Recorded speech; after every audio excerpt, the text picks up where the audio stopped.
So hello, my beautiful, blessed people. And as I say, why are we blessed? Because we are here for another day. And today I just want to say we are extremely blessed. Unfortunately, one of my longtime friends is preparing to lay to rest his 19-year-old son. And that puts a lot of things in perspective. Hug your kids a little bit harder, because you never know when God's going to call them home. God bless their family.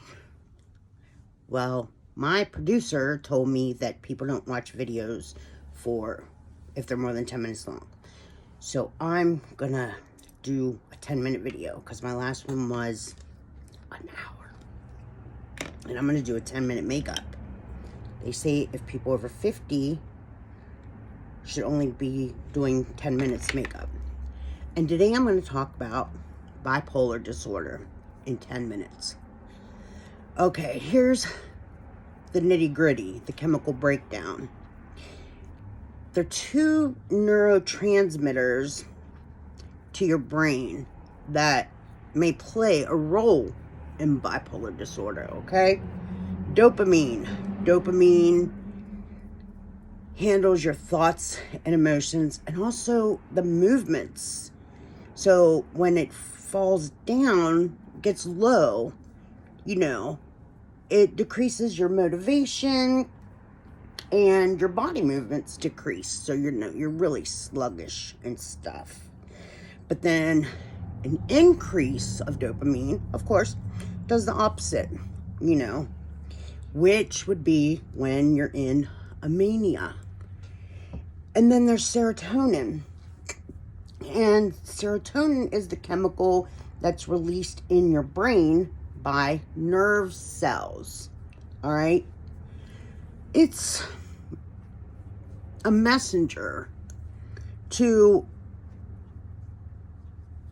to control your mood. I'm really trying to do this really fast. So a drop in your serotonin obviously will create sadness and lower your mood, all right? Natural things that'll help with your serotonin and your dopamine, all of the stuff that you should be doing already. Eating right, exercising, they say things like yoga and more sleep and all that kind of stuff. Things that you should be doing. Things I don't do. Okay? I don't eat right. I do get plenty of sleep. I don't get an overabundance of sleep. You talk to my kids and they make it seem like I sleep for 30 hours a day. I used to before I got a handle on my depression, but we'll talk about that another day. So, here we go. My celebrity list of bipolar people. And there's a lot of famous ones, and I'll explain to you why at some time. So, all right, bipolar people. Some of them I'm going to name by their stage names, because you'll know them better. One is, of course, Britney Spears. We've all seen her lose her mind. And that's because she had a bipolar disorder. Princess Leia. Princess Leia is bipolar. Iron Man. Robert Downey Jr. He's bipolar. Winston Churchill is bipolar. Scarlett O'Hara is bipolar. Edgar Allan Poe, bipolar.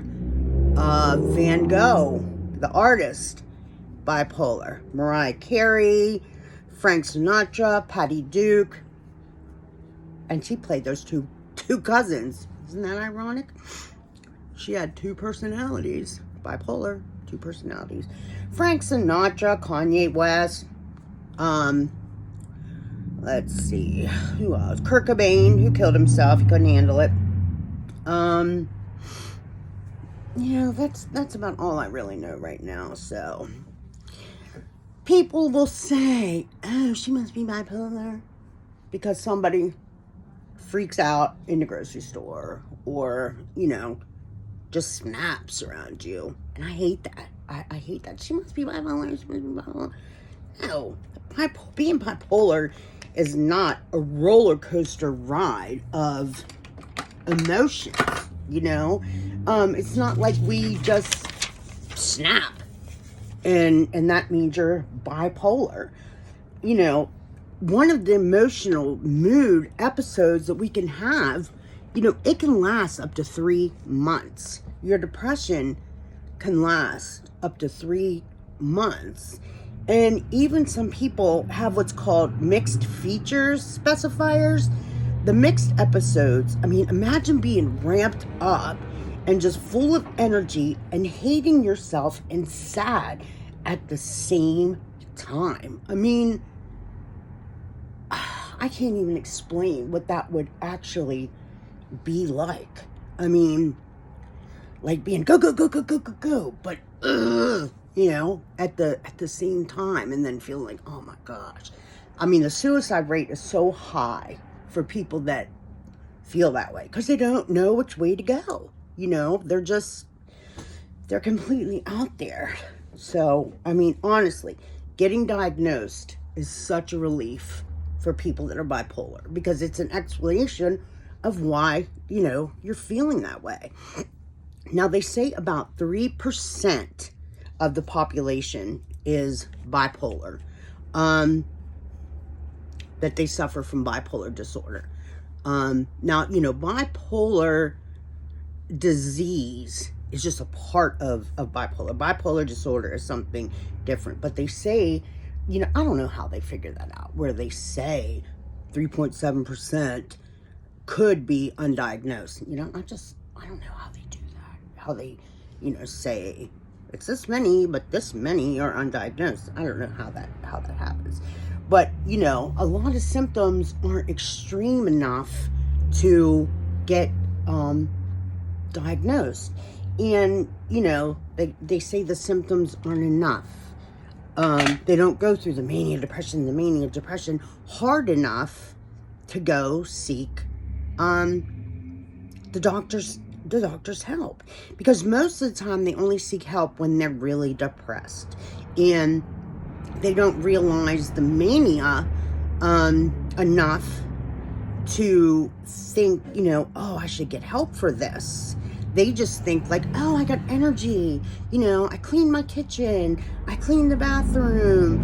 And, you know, and then when they feel down, they just feel like, oh, I'm just really tired. I need a break. And, you know, but the down times consist of, you know, just being really down and empty and, you know, a lot of times you get like physical pain for no reason.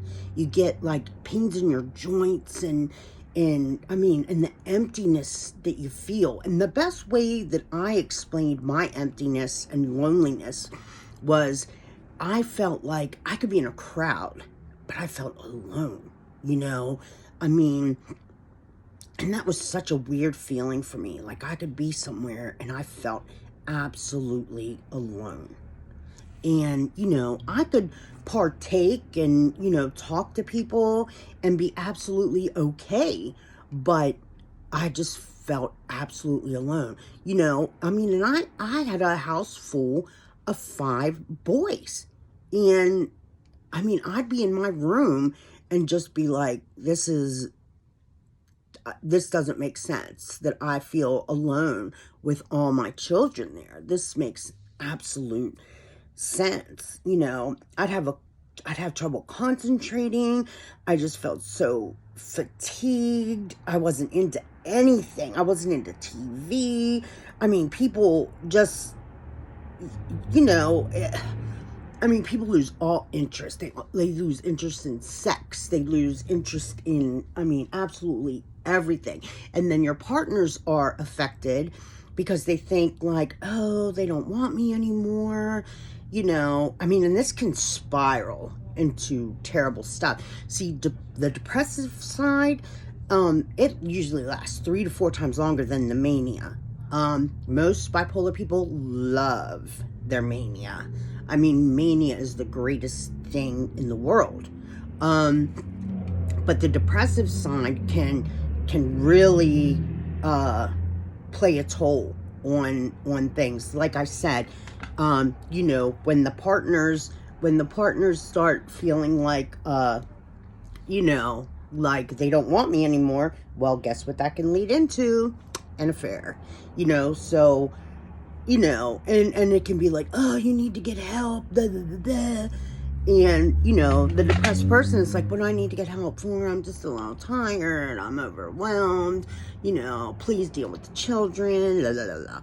So, now, I'm not going too deep into the depression part because I've done so many videos on depression, so I've explained depression so much. So all the depression videos explain what depression's like, and the depression in depression videos is the same as the depression during your bipolar depression time. So I'm over 10 minutes, sorry. Now, the mania, it's euphoric, except your thoughts are racing. You're easily distracted. You know, I mean, they talk about how, like, you walk from room to room trying to know, you know, forgetting what you came in a room for. Everything is rapid speed. You have excessive energy. You know, you're hyperactive, and, you know, you're hyperactive. Sorry, somebody's on my porch. I don't know who they are. You can be aggressive. You can be a lot more aggressive than you normally are. You can be irritable. All right. I'm going to talk about my mania. My mania, I did so many crafts and painting, and I mean, I made all my Christmas presents. Yeah.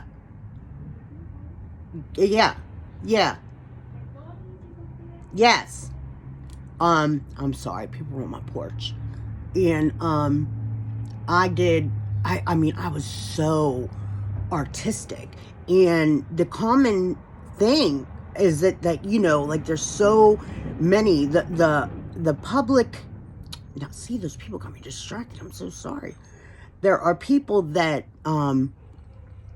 say that the creative people, the most creative people, are the high percentage of them are bipolar, because they just have this creative side to them that is unbelievable. When they're in a mania, they just, you know, they just take over. And I mean, they don't sleep for days. I wouldn't sleep for days. And it's funny, when I talk to my sister, you know, I'll tell her what I'm doing and what I'm into and all that stuff, and she'll say to me, uh-oh, you know, are you in a mania? And I'd be like, oh yeah, probably. Or I'll, like, not sleep for a couple days, and then I'll be like, uh-oh, here it comes, you know, here comes the mania. But my house that I lived in before I got medicated, I mean, I painted, like, little intricate lines everywhere. And but there's some dangers to being in a mania too. I mean, you risk things. You do risky behavior. A lot of people do, you know, a lot more drugs. They drink. They do, you know, all kinds of horrible stuff. You know, you get so many ideas about things you want to do, and you'll get like 50 million at one time, and then you can't really, you know, make them go through. All right. My mania, I'll start 50 million projects, but guess what? The mania won't last long enough for me to get them finished. And the bottom line is that please don't say that people are bipolar when they're just having a break in their spirit for the moment. You know, they're not bipolar. You know, it just, like I said, experts don't know why the creativity is there. Maybe people have a surge of their self-esteem being what their self-esteem should really be. You know, their self-esteem should be that high. They should be that, you know, excited, and the way that they should be at all times. They should be that proud of themselves. And that the mania just brings that out of them. Look what I can do. Look what I can take the time to do. I am like Susie Organizer when I'm in a mania. I'm just like, watch me now. I get all my cupboards organized, my closets organized. I mean, I love it. I love when I'm in a mania. I can go on like 3 hours of sleep. It's just, like I said, that there is such a higher percentage of people in the creative field, when you're in a mania. It's good. But we need to get these people. Being medicated is good. And you do see far more or less people wanting to get medicated because they don't want to get out of that mania. And so that's a tough thing. That's a really tough thing. But like I said, they're promiscuous. They make bad choices. They make poor judgment. They're very impulsive. One of the things I used to do a lot was I would shop. I'd spend money I didn't have. I literally one time went and I bought like 4 Christmas trees. 4 Christmas trees. And I had no idea until the next day, I went outside and I saw all these Christmas trees in the back of my car. And I was like, what in the heck? And the girl I was with was like, don't you remember? You bought all these Christmas trees yesterday. And I was like, no, I didn't. I totally forgot that I bought all these Christmas trees because I was in a mania. So I had to take them all back. But we need to help these people, and the creativity's fun. There's a lot of fun stuff in mania, but if you're out there being promiscuous and, sleeping with several people at one time, if you're getting into drugs and alcohol, all these different things, it's you're being too impulsive, you're not getting enough sleep, you're aggressive and irritable to your family. This isn't a good thing, Again, you can call the depression and bipolar support line. If you feel somebody is dealing with this, call somebody. Talk to somebody that is medicated or has dealt with this. The support hotline is 800-826-3632. And that is especially for depression and bipolar hotline. The suicide hotline is 800-372-TALK. 800-273-TALK. Or 800-273-8255. And if things are very intense, please call 911. You can also message me, DM me, email me, do whatever, and I will definitely help you. I'm